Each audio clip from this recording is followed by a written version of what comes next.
Good evening and welcome back to Barchester. This is our penultimate session. I would say hasn't time flown, but it really hasn't, and we all know that.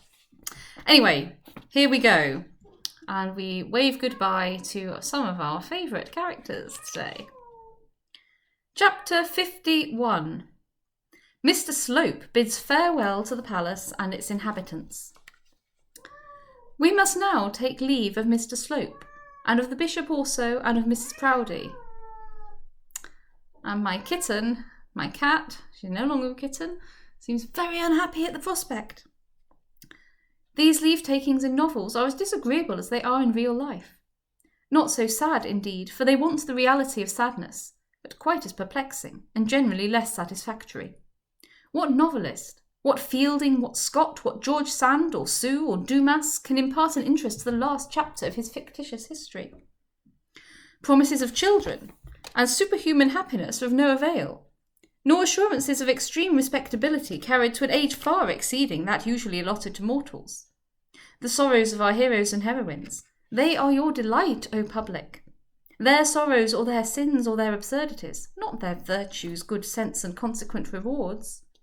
When we begin to tint our final pages with couleur de rose, as in accordance with fixed rule we must do, we altogether extinguish our own powers of pleasing. When we become dull, we offend your intellect, and we must become dull, or we should offend your taste. A late writer, wishing to sustain his interest to the last page, hung his hero at the end of the 3rd volume. The consequence was that no one would read his novel. And who can apportion out and dovetail his incidents, dialogues, characters, and descriptive morsels, so as to fit them all exactly into 439 pages, without either compressing them unnaturally or extending them artificially at the end of his labour? Do I not myself know that I am at this moment in want of a dozen pages, and that I am sick with cudgelling my brains to find them?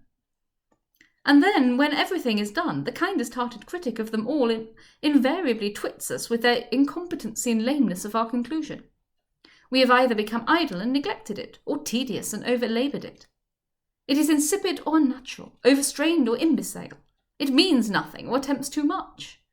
The last scene of all, as all last scenes we fear must be, is second childishness and mere oblivion. Sans teeth, sans eyes, sans taste, sans everything. I can only say that if some critic, who thoroughly knows his work and has laboured on it till experience has made him perfect, will write the last 50 pages of a novel in the way they should be written, I, for one, will in future do my best to copy the example. Guided by my own lights only, I confess that I despair of success. For the last week or 10 days, Mr. Slope had seen nothing of Mrs. Proudie and very little of the bishop. He still lived in the palace, and still went through his usual routine work, but the confidential doings of the diocese had passed into other hands. He had seen this clearly and marked it well, but it had not much disturbed him. He had indulged in other hopes till the bishop's affairs had become dull to him, and he was moreover aware that, as regarded the diocese, Mrs. Proudie had checkmated him. It has been explained in the beginning of these pages how 3 or 4 were contending together as to who, in fact, should be Bishop of Barchester. Each of these had now admitted to himself, or boasted to herself, that Mrs. Proudie was victorious in the struggle. They had gone through a competitive examination of considerable severity, and she had come forth the winner, facile princeps. Mr. Slope had, for a moment, run her hard, but it was only for a moment. It had become, as it were, acknowledged that Hiram's hospital should be the testing point between them, and now Mr. Quiverful was already in the hospital, the proof of Mrs. Proudie's skill and courage. All this did not break down Mr. Slope's spirit, because he had other hopes. But alas, at last there came to him a note from his friend Sir Nicholas, informing him that the deanship was disposed of. Let us give Mr. Slope his due. He did not lie prostrate under this blow, or give himself up to vain lamentations. He did not henceforward despair of life, and call upon the gods above and gods below to carry him off. He sat himself down in his chair, counted out what monies he had in hand for present purposes, and what others were coming in for him, bethought himself as the best sphere for his future exertions, and at once wrote off a letter to a rich sugar refiner's wife in Baker Street, who, as he well knew, was much given to the entertainment and encouragement of serious young evangelical clergymen. He was again, he said, upon the world, having found the air of a cathedral town and the very nature of cathedral services uncongenial to his spirit. And then he sat a while, making firm resolves as to his manner of parting from the bishop, and also as to his future conduct. At last he rose and twitched his mantle black. Tomorrow to fresh woods and pastures new. Having received a formal command to wait upon the bishop, he rose and proceeded to obey it. He rang the bell, and desired the servant to inform his master that if it suited his lordship, he, Mr. Slope, was ready to wait upon him. The servant, who well understood that Mr. Slope was no longer in the ascendant, brought back a message saying that his lordship desired that Mr. Slope would attend him immediately in his study. Mr. Slope waited about 10 minutes more to prove his independence, and then he went into the bishop's room. There, as he had expected, he found Mrs. Proudie, together with her husband. Mr. Slope, pray take a chair, said the gentleman bishop. Pray be seated, Mr. Slope, said the lady bishop. Thank ye, said Mr. Slope, and walking round to the fire he threw himself into one of the armchairs that graced the hearthrug. Mr. Slope, said the bishop, it has become necessary that I should speak to you definitively on a matter that has for some time been pressing itself on my attention. May I ask whether the subject is in any way connected with myself? Said Mr. Slope. It is so, certainly. Yes, it is certainly connected with you yourself, Mr. Slope. Then, my lord, if I may be allowed to express a wish, I would prefer that no discussion on the subject should take place between us in the presence of a third person. Don't alarm yourself, Mr. Slope, said Mrs. Proudie. No discussion is at all necessary. The bishop merely intends to express his own wishes. I merely intend, Mr. Slope, to express my own wishes. No discussion will be at all necessary, said the bishop, reiterating his wife's words. That is more, my lord, than we any of us can be sure of, said Mr. Slope. I cannot, however, force Mrs. Proudie to leave the room, nor can I refuse to remain here if it be your lordship's wish that I should do so. It is his lordship's wish, certainly, said Mrs. Proudie. Mr. Slope, began the bishop in a solemn, serious voice, it grieves me to have to find fault. It grieves me much to have to find fault with a clergyman, but especially so with a clergyman in your position. Why, what have I done amiss, my lord? Demanded Mr. Slope boldly. What have you done amiss, Mr. Slope? Said Mrs. Proudie, standing erect before the culprit and raising that terrible forefinger. Do you dare to ask the bishop what you have done amiss? Does not your conscience, Mrs. Proudie, pray let it be understood once for all, that I will have no words with you.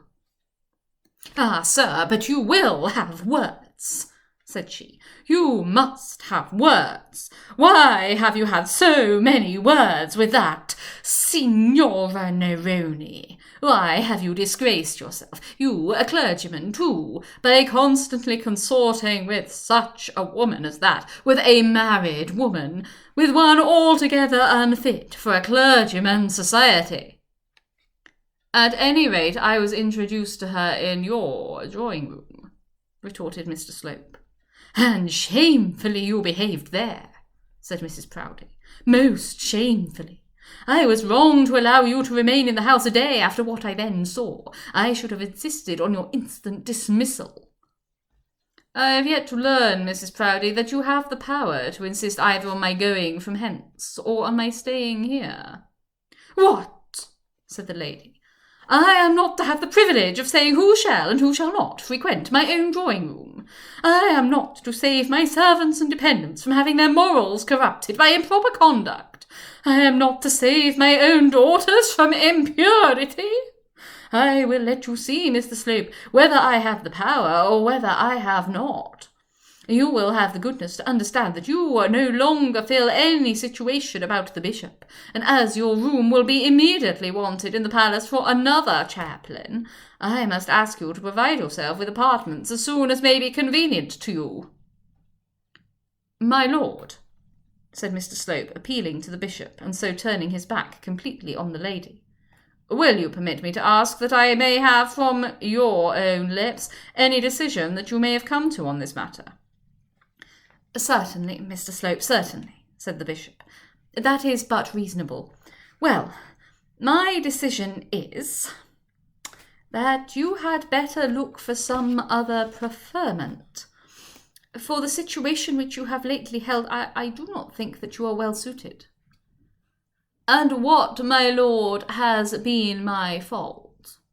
"That Signora Neroni is one fault," said Mrs. Proudie, "and a very abominable fault she is, very abominable and very disgraceful. Fie, Mr. Slope, fie! You, an evangelical clergyman indeed." "My lord, I desire to know for what fault I am turned out of your lordship's house."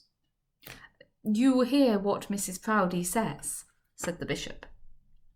"When I publish the history of this transaction, my lord, as I decidedly shall do in my own vindication, I presume you will not wish me to state that you have discarded me at your wife's bidding, because she has objected to my being acquainted with another lady, the daughter of one of the prebendaries of the chapter." "You may publish what you please, sir," said Mrs. Proudie, "but you will not be insane enough to publish any of your doings in Barchester. Do you think I have not heard of your kneelings at that creature's feet, that is, if she has any feet, and of your constant slobbering over her hand? I advise you to beware, Mr. Slope, of what you say and do. Clergymen have been unfrocked for less than what you have been guilty of." "My lord, if this goes on, I shall be obliged to indict this woman, Mrs. Proudie, I mean, for defamation of character."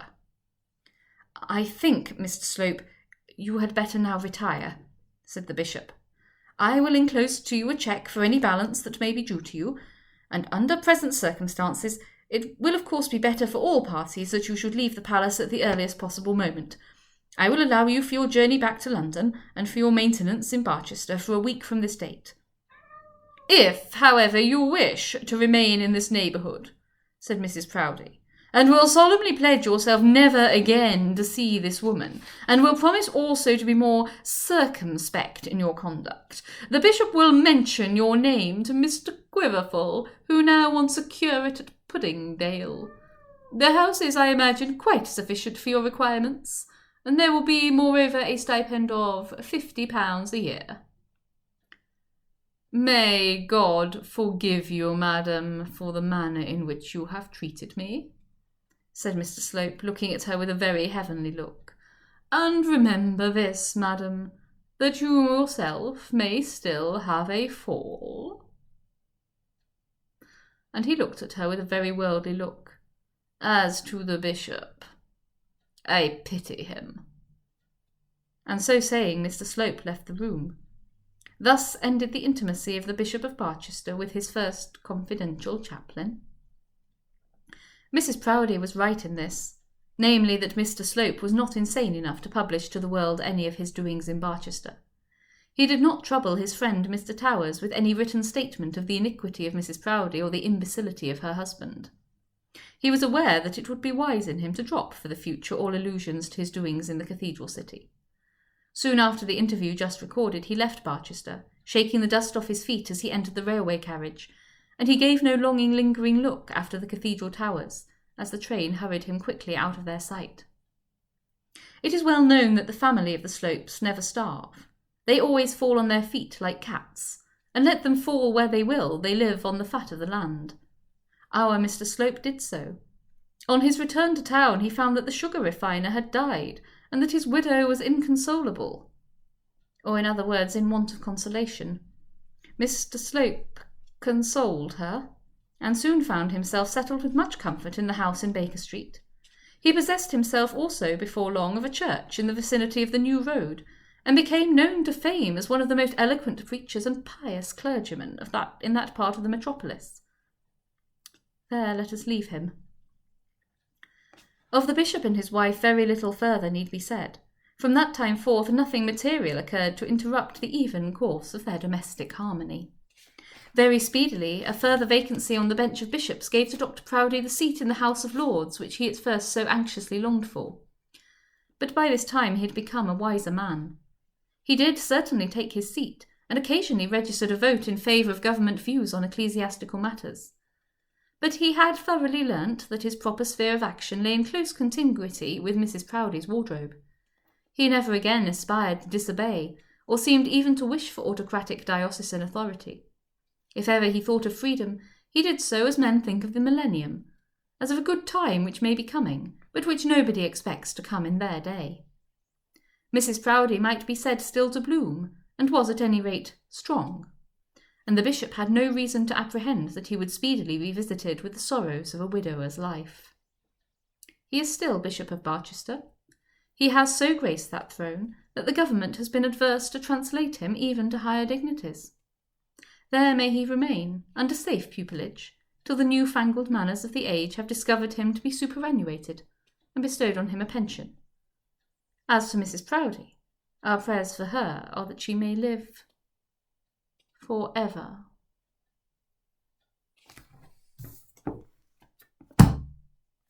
Have a good evening.